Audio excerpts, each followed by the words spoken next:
Genesis chapter 15, verse 13.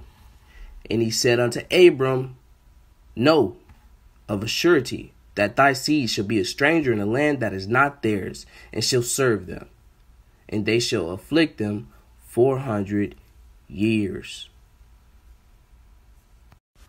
According to Google, whom I really don't trust, how many years has black people been in slavery?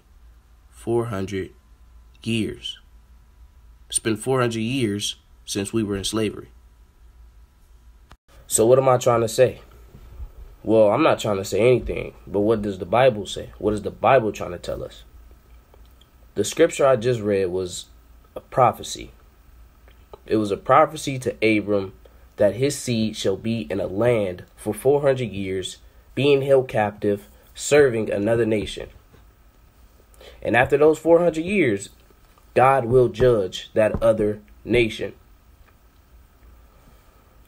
I know everybody right now in this day and age is realizing that Jesus was a black man. Yahawashi was a black man. You got Russia, a white nation, a white country essentially, exposing the fact that Jesus was a white man. And you got to ask yourself why. Why are all these events happening in history today? It's almost like the white man, and I won't call it the white man, but it's almost like people. It's almost like people who have a level of authority, people in leadership, are almost repenting for their sins, telling us the truth about black history. Why? As if they're going to be judged somehow. As if they're going to have to pay for the slavery that they did to black people, you know? It's almost as if judgment is falling upon a nation after the 400 years of slavery. And the leaders of this other nation is essentially repentant. I want you to think about something about modern Christianity and why it's weird. They often tell us that the Bible or the Old Testament doesn't really mean anything, or we're not under the old law. But if God is the same and he never changes, then that doesn't make sense. We still have to keep the old law, correct? The Old Testament still matters, correct?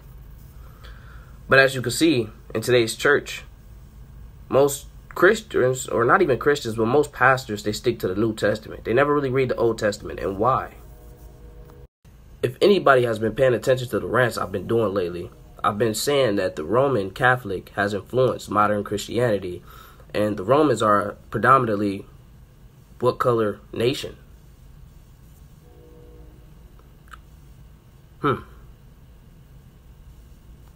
Now, am I saying that there can't be black Romans? No. Not saying that at all. I don't know personally. I got to do the history. But what I am saying is this book is more personal to people of color, to people of